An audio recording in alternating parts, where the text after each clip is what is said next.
삼사시 3학년 역사 신현중학교입니다. 준비할게요. 공책 준비하십니다. 지난 시간에 해보셔서 아시겠지만 마지막에 그 한 페이지만 잘 적으시면 됩니다. 이렇게 공책 같은 거 꺼내놓고 옮겨 적으시다가 한 페이지에 싹 정리된 거 보셔도 되고요. 아니면 그냥 이렇게 넉넉히 보시다가 마지막에 적으라고 하는 것만 적으셔도 되고요. 없다면 빈 종이에 역사 공책에 붙이면 됩니다. 빈 종이에 적어두셨다가 필기도구 필요하고요. 지난 시간에 배운 내용 간략하게 할게요. 1920년대는 민족 분열 통치였다. 정치적인 면만 한번 살펴봤을 때 3.1운동 덕분에 민족 분열 통치로 가게 됐다. 일본은 문화 통치라고 얘기했었죠. 내용은 이랬죠. 정책적으로 문관 총독도 임명 가능하게 하겠다. 보통 경찰제도 시행하겠다. 교육의 기회 확대하겠다. 언론 자유 일부 허용하겠다. 그래서 조선일보와 동아일보가 나왔고 조선 총독부에 한국인도 임명하겠다라고 했습니다. 그래서 문화 통치라고 했는데요. 실제로는 문관 총독 임명 안 됐고요. 경찰의 수와 경찰서는 오히려 증가했고요. 교육기회 확대했다고 했지만 초급 기술만 했고요. 언론의 자유는 줬지만 일부 줬지만 엄격하게 검열했고요. 친일 인사만 총독부에 한국인 임명되었고요. 그래서 오히려 한국인을 이간 분열하기 위한 정책이었다라고 설명드리면서 치안유지법 잘 기억해 두시고요. 우리 민족을 이간 분열하기 위한 민족 분열 통치 이거를 문화 통치라고도 부릅니다. 기억해 두셨으면 좋겠습니다. 오늘 배울 내용 한번 살펴볼게요. 오늘은요, 1920년대, 지난 시간에 정치를 배웠으면 이번에는 경제를 한번 살펴보도록 하겠습니다. 기억을 한번 또 되돌려 볼까요? 1910년대 경제만 한번 살펴보겠습니다. 일본이 무단 통치를 하고 있었던 그 시기에 바로 토지 조사 사업을 바로 실시합니다. 이게 일본이 제국주의라는 거의 가장 대표적인 근거죠. 우리나라를 이제 털어먹으려면 뭘 가지고 있는지 알아야 될 거 아니에요. 그래서 토지 조사 사업을 실시했습니다. 기억하시죠? 목적은 겉으로 봤을 때는 너네 토지 소유가 누구 건지 우리가 근대화 시켜줄게 라고 하면서 토지 조사를 하는데요. 실제로는 토지를 합법적으로 약탈하기 위해서 한번 누가 뭘 갖고 있고 어떻게 돼 있는지 조사를 하는 거죠. 방법은 일정 기간을 주고 신고해라. 그러면 인정해 주겠다라고 하는 신고주의입니다. 신고서 한번 잠깐 볼게요. 토지 신고서라고 적혀 있는데요. 여기에 뭐 토지가 어디에 있는지, 몇 평인지, 용도가 뭔지, 어떻게 되는지를 자세히 한자로 써야 됩니다. 한자로 써야 되는데요. 이거를 그냥 일반 농민 같은 경우에는 작성하기 힘들었겠죠. 그래서 일부 지주들한테 굉장히 유리한 그런 법이었다라고 볼 수 있고요. 신고하라고 하면 난 일본 싫어 신고 안 할래 라고 하면 토지를 고스란히 뺏겼겠죠. 물론 그런 사람이 매우 드물긴 했겠지만 그런 신고 위주의 정책이었다라고 알아두시면 됩니다. 결과적으로 봤을 때 지주의 소유권은 인정했는데 지주가 자기 땅을 다 농사 짓는 게 아니잖아요. 거기서 농사를 짓고 있었던 대대로 농사 짓고 있었던 농민의 땅을 농사 지을 수 있는 권리, 소작권은 인정하지 않습니다. 원래 우리나라는 대대로 지주가 땅을 소유하고 있고 거기에서 농사 짓고 있던 농민의 권리도 소작권도 인정을 하는 나라였거든요. 근데 소작권 자체를 인정하지 않아서 뭐 지주가 농사 짓고 있는 사람 갑자기 내쫓아도 어쩔 수 없는 그런 상황이 되게 됩니다. 그러면 누가 좋을까요? 지주가 좋겠죠. 일본이 노린 것도 그거예요. 몇몇 지주들을 위한 정책을 하면서 우리나라 사람들을 약간 이렇게 지주만 인정해주는 정책을 하면서 이렇게 벌려놓자 뭐 이런 의미였다라고 알아두시면 될 것 같습니다. 그리고 동양척식 주식회사라고 있는데요. 이게 막 신고가 안 된 토지거나 소유주가 불분명한 토지들은 그 총독부에서 조선 동양척식 주식회사로 넘겨요. 그러면 동양척식 주식회사 소유이기도 하고 이 회사에서 일본인들한테 저렴하게 팔아서 일본인 지주가 많이 늘어났던 그런 토지조사 사업이기도 했습니다. 소작농은 농사 짓고 있는 사람들은 당연히 몰락하게 되겠죠. 계속 지주 밑에서 농사를 지으려면 스스로 소작료를 더 깎아야 되는, 경쟁적으로 깎아야 되는 그런 상황이기도 했습니다. 그리고 지주가 와서 "야 이제부터 돈 더 받을 거야. 소작료 올릴 거야. 뭐 임대료 올릴 거야." 지금으로 치면 그런 거죠. 그렇게 얘기해도 뭐 딴 사람한테 뺏길 수도 있으니까 뭐 이렇게 막 휩쓸려 가는 그런 상황. 그래서 토지 조사 사업은 뭐 그런 사업이었다. 1910 년대 사업이었다라고 기억해 두시면 됩니다. 이것뿐만 아니라 회사령이라는 걸 내리게 되는데요. 총독의 허가, 신고 두 개가 하나 있는데요. 회사를 세우려면은 총독의 허가를 받아야 된다. 총독에게 신고를 해야 된다. 뭐가 더 어려울까요? 여러분 한번 상상을 해보세요. 여러분이 학교에서 너무 배가 아파서 집에 가고 싶어요. 너 그럼 담임한테 조퇴를 허가 받아야 돼요? 신고해야 돼요? 허가는 "선생님 저 배가 아파요. 조퇴하고 싶어요."라고 얘기했을 때 담임 선생님이 "어 그래 가."가 허가죠. 신고는 교무실 문을 탁 박차고 열면서 "선생님 저 조퇴해요."라고 하면 신고된 거죠. 그리고 조퇴해도 되는 거예요. 그럼 뭐가 더 어려울까요? 당연히 허가가 더 어렵겠죠. 회사령은 총독의 허가를 받아야만 회사를 세울 수 있다라고 하는 명령입니다. 그러면 이걸 왜 했을까요? 예. 바로 민족 자본의 성장을 억압하기 위해서. 회사를 세울 때 일본 회사만 위주로 세우게 해 주고 그 우리나라 사람들이 회사를 세운다고 하면 각종 까다롭게 만들어서 회사를 못 세우게 해서 우리 민족, 우리 한국인의 민족 자본이 성장하는 걸 억압하려고 회사령을 내렸던 것입니다. 1910 년대는 요 두 가지 토지 조사 사업과 회사령 기억하시면 경제는 어느 정도 이해가 다 되는 거예요. 그러면 이제 여기까지는 1학기 때 배운 거고요. 이제 2학기 때 배울 내용을 한번 정리해 보도록 할게요. 1910 년대 토지조사 사업과 회사령의 핵심이면 1920 년대는 무엇일까요? 이걸 이해하려면 1910 년대 일본에서 일어났던 일을 여러분이 이해하셔야 되는데요. 1910 년대 일본은 산업화가 진행이 되었습니다. 여러분 그거 기억하시죠? 산업화가 어느 정도 돼서 자본주의 국가가 되면 그다음 단계가 제국주의 국가로 가는 건데 일본은 그렇게 여러분이 생각하는 것처럼 크게 발달한 나라가 아니었어요. 그래서 1910 년대 막 전 세계가 그 1차 세계대전 과정 중에 물자가 많이 부족할 때 일본에서 공장을 막 세워서 물건을 팔면서 조금씩 산업화가 이루어지고 있었던, 뒤늦게 산업화가 이루어지고 있었던 그런 시기예요. 산업화 하면은 이런 공장에서 막 연기가 뽕뽕뽕뽕뽕뽕 나오는 그런 모습 생각하시면 되는데요. 이 공장은 혼자 돌아가는 게 아니라 사람들이 아침이면 출근했다가 저녁이면 퇴근하죠. 이런 사람들을 노동자라고 합니다. 일본에서는 이 1910 년대 산업화가 진행되면서 많은 사람들이 노동자가 됐어요.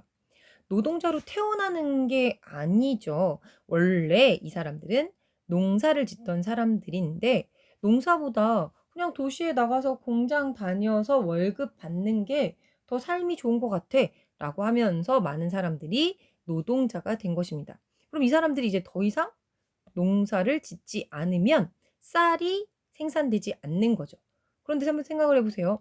이 사람들이 월급을 받아서 생활을 하는데 뭘 먹고 살까요? 예. 쌀을 먹고 살겠죠. 그런데 쌀을 농사짓던 사람들이 공장에 취직하면서 쌀의 생산량은 줄고 이 노동자들이 쌀을 사 먹어야 되면서 쌀 소비량은 늡니다. 여러분 수요와 공급 배웠죠. 공급은 주는데 수요가 증가되면은 쌀값이 어떻게 될까요? 올라가게 됩니다. 1910 년대 일본이 산업화되면서 정말 쌀값이 뭐 하루 자고 일어나면 두세 배씩 막 뛰었어요. 쌀값이 폭등하게 되자 항상 이 기회에 돈을 벌려고 하는 사람들이 있죠. 쌀을 쟁겨둡니다. 돈이 있는 한 힘껏 쌀을 사서 창고에 쟁겨두고 열흘만 참으면 한 달만 참았다 팔면 뭐 10배, 20배 이렇게 막 올라 있으니까요.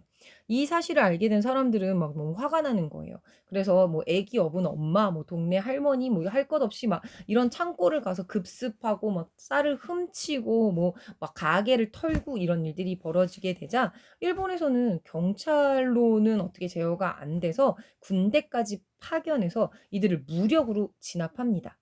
근데 여러분 한번 생각을 해보세요. 이거는 산업화에서 쌀값이 폭등해서 밥 달라고 하는 노동자들의 절규인 거죠. 일본은 이 문제를 해결했어야 됐어요. 그럼 어떻게 해결해야 될까요? 예. 일본 정부는 그러면 식민지인 한반도에서 쌀을 가져오면 되겠네 라고 생각을 하게 되는 게 1910년대 일본에서 일어난 일입니다. 그럼 1920년대 일본이 어떻게 우리나라에서 행동을 했는지 한번 살펴볼게요. 오늘 수업 내용인데요. 1920년대 경제입니다. 일본은 산미 증식 계획이라는 걸 세웁니다. 이 미가 쌀이고요. 산이 생산할 산자예요. 쌀을 생산해서 이전보다 많이 생산해서 가져가는 게 이들의 계획인 거예요.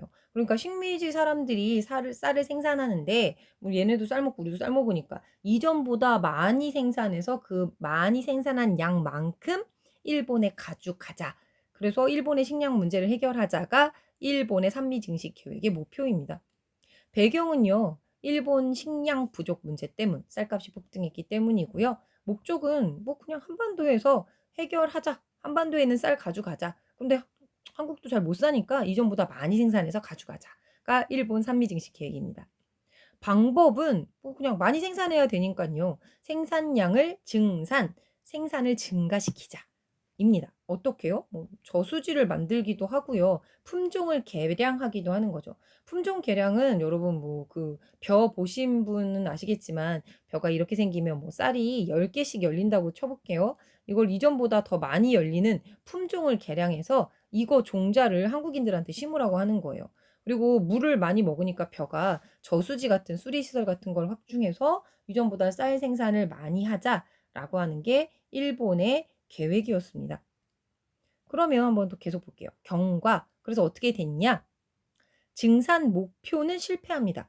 원래 자기네들이 이만큼 더 생산해서 이만큼 더 가져가야지는 실패했어요. 그런데 어이없게 뺏어가는 목표는 달성합니다. 이게 생산, 수탈 나와서 좀 어려우실 수 있을 것 같아서 한번 단어를 정리하고 갈게요. 생산량은 생산하는 양이고요. 증산량은 이전보다 늘어난 양이고요. 수탈량은 뺏어가는 양입니다. 만약에 이렇게 생각을 해볼게요. 조선에서 우리나라에서 식민지인 우리나라에서 쌀을 100가마 원래 생산하고 있어요. 그런데 식민지 사람들을 보니까 100가마 생산하지만 못 먹고 못 살아. 여기서 증산하자. 얼마큼 더 증산하냐. 예를 들어 생각을 해볼게요. 한 50가마를 더 생산하자. 그러면 100가마에서 50가마만 더 생산해서 50가마만 생산해서 얼마 가져가자? 50가마만 가져가자. 이게 수탈량, 수탈 목표, 증상 목표는 50, 생산량은 100 이렇게 되는 거죠. 그러면 얼마가 생산돼야 되냐면 150이 생산돼야 되는데 아무리 열심히 해봤자 여러분 한번 생각을 해보세요. 얼마밖에 생산이 안 되냐면 뭐 110가마 아니야 120가마 정도밖에 생산이 안 됐다고 생각을 해볼게요. 20가마밖에 더 안 늘었어. 그러면 얼마 가져가야 돼요? 20가마만 가져가야 되죠. 그런데 몇 가마 가져가냐면 야 원래 50가마 가져가겠으니까 50가마 가져가 라고 하면서 50가마를 가져갑니다. 50가마를 일본이 가져가요. 그러면 우리는 100 가지고도 진짜 못 먹고 못 살았는데 한국 사람들은 70가마밖에 안 남는 거예요. 그러면 더 못 먹고 못 살게 되겠죠. 이게 산미 증식 계획의 핵심입니다. 다시 정리할게요. 원래 생산하는 양이 있는데 이전보다 더 많이 생산해서 그것만큼만 가져가자라고 했는데 더 많이 가져가요. 지네가 원래 가져가려고 하는 양만큼 가져가서 한국의 식량난을 얻게 된다가 이 산미 증식 계획의 핵심입니다. 생산량, 증산량, 수탈량 구분이 되시나요? 마저 정리해 볼게요. 표입니다. 이거 보시면 더 약간 마음이 아픈데요. 생산량 보시면은 1920년대 들어서면서 생산량은 꾸준히 증가해요. 이전보다 많이 생산되고 있는 거예요. 그런데 수출량을 볼게요. 우리나라에서 일본으로 가는 수출량은 그래프 기울기가 더 가파르죠. 더 많이 가져가는 거예요. 그러면 국내 소비량 볼게요. 한국인들이 뭐 이 당시에 다이어트를 하는 것도 아닐 테고요. 나는 쌀 대신 빵 먹을 거야 라도 아니고 한국인들이 밥심으로 버티고 있는데 국내 소비량이 점점 주는 겁니다. 이건 뭐냐? 많이 가져가서 먹을 쌀이 부족해졌다는 거죠. 이 당시에 한국인은 이전보다 30% 이상 소비량이 줄게 되고 그 이런 통계가 있어요. 한국인이 한 끼에 50을 먹으면 일본은 100을 먹었대요. 쌀을요. 그러면 뭐 우리나라 사람들이 소식하는 사람도 아니고 여러분 그 일본 문화 잘 아시는 분은 아실 텐데 우리나라 사람들이 일본 사람들보다 훨씬 더 많이 먹는 편이래요. 뭐 그런 유튜브나 이런 거 보면은 일본 사람들이 훨씬 조금 먹고 우리나라 사람들이 많이 먹는다고 하는데 이 당시에는 우리나라 사람들의 쌀 소비, 한 끼 소비량이 일본의 절반밖에 안 됐대요. 그거는 뺏어가서 없어서 못 먹은 거죠. 이게 산미증식 계획의 중요한 표인데 요거 표 굉장히 시험에 잘 나와요. 생산량은 증가했어요. 하지만 수탈량이 더 많아서 소비량이 줄었다라는 내용 잘 기억해 주시면 좋겠습니다. 그러면 정리할게요. 그래서 어떻게 됐냐? 한반도의 식량 문제가 심각해져서 만주에서 쌀이나 콩, 아니 잡곡, 그러니까 예를 들면 콩이나 뭐 보리 이런 걸 수입해서 한국인들을 먹였다고 합니다. 우리나라에 잘 자란 쌀은 일본이 가져가고 맛있는 쌀은 일본이 가져가고 우리는 잡곡 먹은 거죠. 농민은 또 몰락했대요. 왜 또 갑자기 농민은 몰락하냐? 라고 생각할 수 있는데 품종을 개량하고 수리 시설을 확충하게 되면 아까도 말씀드렸지만 뭐 10개 열리는 종자 같은 거 사야 되는 거잖아요. 이거를 일본이 자기네들이 주는 게 아니고요. 농민이 다 빚을 져서 사게 만들었어요. 수리 시설도 저수지도 만들 때 여러 가지 돈 같은 거 필요하잖아요. 그리고 뭐 막 비료 같은 거 줄 때도 돈이 필요하잖아요. 이걸 농민들이 돈이 없다고 하니까 일본이 다 빚으로 떠넘긴 거예요. 그러다 보니까 이 빚을 못 갚게 돼서 농민이 몰락하게 됐다가 삼미증식계획의 한 이면이기도 합니다. 그러니까 토지조사 사업 이후에 계속 우리나라 농민들은 계속 몰락하고 있어요. 삼미증식 계획 외에도 회사령을 일본이 폐지합니다. 이거 좋아진 건가? 라고 생각할 수 있는데 이런 거예요. 회사를 세울 때 예전에는 허가를 받았지만 신고만 하면 세우면 돼. 진짜 좋아진 건가? 라고 생각할 수도 있죠. 왜 이런 걸까요? 표를 하나 볼게요. 표를 하나 보시면 1920년대 요때까지만 해도요. 요때까지만 해도 한국인 소유가 회사가 그러니까 자본금인데요. 굉장히 적고 일본 자본금이 훨씬 더 많죠. 회사령 때문인 거예요. 그래서 이게 유지가 되는데 회사령을 폐지해도 될 정도로 일본 자본력이 압도적으로 1910년대 산업화를 통해 성장을 해서 이런 거 회사령 없이도 일본은 그냥 알아서 회사를 잘 세우고 압도적인 자본으로 잘 나갈 수 있다라고 생각해서 폐지한 거죠. 그러니까 뭐 우리 좋으라고 한 건 아니고요. 상황 봐가면서 뭐 이런 거 폐지해도 되겠다. 야, 문화 통치하는데 요 정도 해주면 되겠다라고 해서 맥락적으로 한 거예요. 그러니까 이것도 잘 기억해 주시면 좋겠습니다. 그럼 이제 정리해 볼까요? 1910년대, 1920년대, 1910년대는 무단 통치했습니다. 1920년대는 3.1운동의 영향으로 문화 통치하는데 민족 분열 통치인 것이죠. 정치적으로 봤을 때 문화 통치는요, 경제적으로 봤을 때 문화 통치는요, 이렇게 딱 구분해 볼게요. 정치적으로 봤을 때 무단 통치는 딴 거 다 잊어버려도 헌병 경찰 제도였다 기억하셔야 되고요. 민족 분열 통치기에는 보통 경찰 제도였다 기억하셔야 됩니다. 경제적으로 무단 통치기에는 토지 조사 사업 했고요. 1920년대는 산미 증식 계획했다. 라는 이 표 진짜 중요합니다, 여러분. 요거 딴 거 다 잊어버리셔도 요거 표를 기억하셔야 돼요. 1910년대에 무단통치, 헌병경찰제도, 토지조사 사업. 1920년대 민족분열통치, 보통경찰제도, 산미증식계획 꼭 기억해 두시기 바랍니다. 이제 요 내용을 여러분 그대로 적으라고 말씀드릴 건데요.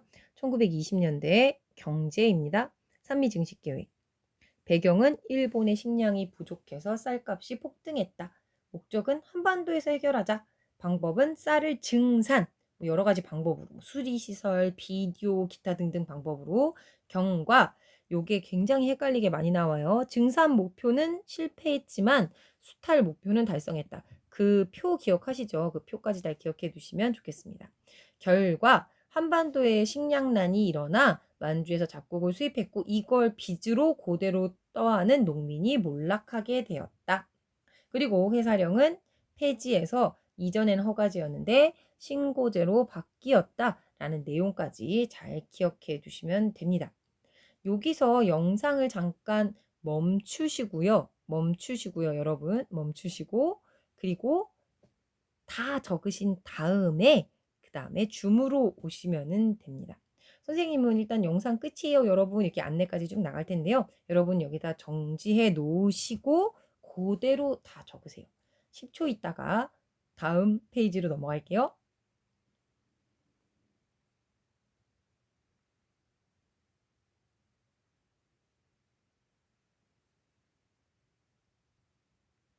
정지하고 잘 적으셨나요? 그러면 다음 페이지로 넘어갈게요. 총독이 허가제에서 신고제. 아, 이거 안 했네요. 요까지 마저 적으세요, 여러분. 허가제에서 신고제로 바뀐 거다. 영상이 끝났습니다. 줌에서 만나요.